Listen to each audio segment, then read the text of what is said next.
Bueno, y como hemos hablado un poco de cómo era tu infancia y tal, también tenemos que hablar un poco, porque ahí creo que también empezó un poco, cómo fue tu inicio en la música, porque claro, como has dicho, tú eres guitarrista en River, pero ¿cómo fue ese Chema pequeño, cómo empezó ahí a tocar la guitarra?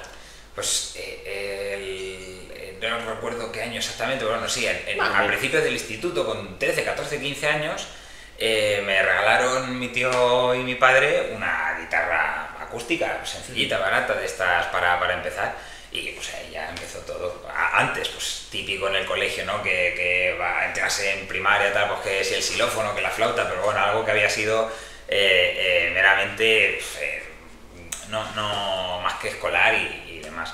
Y luego efectivamente con la guitarra pues ya cambió todo, o sea, para mí dije, joder, me gustaba mucho tanto ver cómo la gente tocaba la guitarra y intentar probar lo que iba, porque claro, mi padre y el tío Alberto tocaban la guitarra todo de oído, nunca habían tenido formación, siempre había sido todo muy autodidacta, pero tocaban bien, no lo hacían mal para eso, para no haber tenido ningún tipo de formación. Y a mí es que me fascinaba verlo, o sea, yo decía, joder, yo quiero conseguir eso, yo quiero conseguir tocar, hacer música con la guitarra. Y ya pues, un poquito después me apunté a clases y ya empezó lo que es mi formación como guitarrista. ¿Y cómo eras tú en clases de guitarra?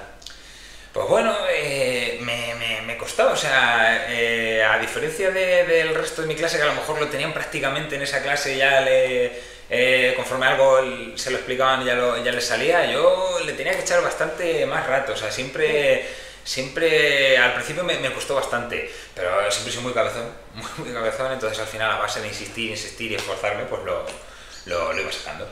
Joder, pues ahí, madre mía, pues, todos los genios siempre empiezan así, que le cuestan mucho. Me imagino. Pero bueno, ya hablando un poco de eso, luego cómo luego fue los primeros inicios tú en una banda, porque antes de Rivercom me imagino que estarías en otras bandas, ya sea de la escuela donde estabas formando Sí. y demás. ¿Cómo lo sentiste? ¿Qué cosas aprendiste? ¿Cómo lo vivías? Sí, al poco de que empecé ya con la guitarra, pues hicimos un pequeño grupo, los amigos de aquí de la Poblachuela. A ver, pues bueno, sonábamos como suena cualquier grupo que empieza, ¿no? A ver. Eso es así.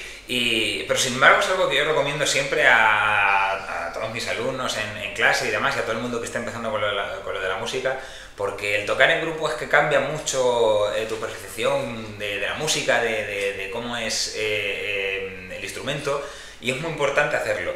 Pues oye, aunque sonábamos de aquella forma, eso te va dando un aprendizaje que poco a poco lo vas perfeccionando, lo vas mejorando, y sí, cuando pasó el tiempo, pues decías, vale, oye, ya por lo menos es aceptable de escuchar.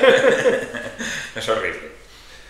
Y, joder, pues ya ahí empezó un poco tu andadura, aunque fuera más esto.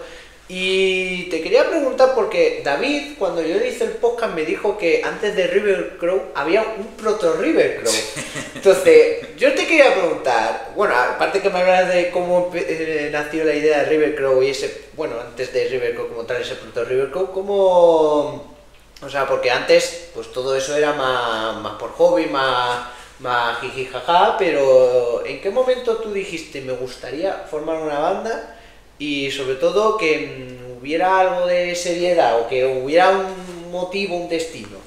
Sí, o sea, River Crow como tal es que surge de la casualidad, ahora lo veremos. Y el proto River Crow, imagino que se refiere a David, es que justo Zapa, Dani, un chico que se llamaba Víctor y yo teníamos antes una banda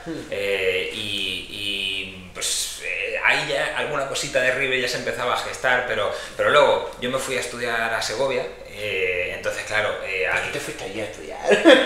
Estudié publicidad, como broncano. Como pero luego se nota la publicidad que hacíais en River, ¿eh? Sí, o sea, la verdad que hubo muchas cosas que aprendí en la carrera que luego apliqué en River. Y bueno, pues al irme yo allí, ese proyectillo que teníamos, ese proyecto River Rock, se quedó simplemente nada. Anécdota, ¿no? Sí, ahí estaba. Y bueno, pues en lo que estaba allí viviendo, Alex, que fue el primer batería de River Crow, nos decía muchas veces, oye tío, si quedamos para quedar, o sea, quedamos para tocar, echamos ahí un rato en el local, tal y cual, y de forma, pues decir, venga, sí, por echar un rato tocando, porque al final es verdad que en Segovia no tocaba con nadie en grupo, entonces lo echaba en aquella época, luego también estuve en un par de proyectillos por allí por Segovia, pero en ese momento pero no era igual. Claro, en ese momento no tenía nada allí así en grupo y dije, bueno, pues venga, y empezamos a quedar, pues eso, cuando los fines venían por aquí por Ciudad Real, echábamos un rato ensayando, pues covers, en plan que no era nada, Claro. no era nada así oficial. Y pues del ensayo, pues en casa yo tenía un par de temas que me habían salido y dije, oye, pues, ¿qué os parece? Se los enseñé y les gustaron y los montamos, pero eso, solo bajo, batería y guitarra. La voz, ¿no? No, era simplemente, pues guay. Y ya llegó un momento en el que dijimos, a lo mejor habría que buscar a alguien que cante. A lo mejor habría Ahí nació el proto River Crow, ¿no? Sí, y Pues, efectivamente ahí ya Alex dijo que conocía, que tenía un colega que cantaba, que fue Perico Luna, y pues hablamos con él, le moló la idea y tiramos para adelante. O sea, ¿Pero hicisteis en ese momento audición o eso luego ya fue después? No, realmente es que fue todo un poco de hablarlo, de entre colegas. Puede ser que a lo mejor sí que pusiéramos algún cartelillo en el bar en el que trabajaba Alex o algo, pero que tampoco fue una búsqueda intensiva, que fue oye, pues tocamos juntos, lo pasamos bien, Y ya han está. salido unos temillas y si vemos a alguien que los quiera cantar, y es que así surgió River, creo que fue sin ningún propósito, que no fue, hostia, pues venga, vamos a hacer una banda con un objetivo de intentar vivir de la música, algo así. No, fue pues 4 ratos ahí echados a gusto y surgió. Y así es como nació River Crow. Bueno, o proto River Crow, como se puede decir.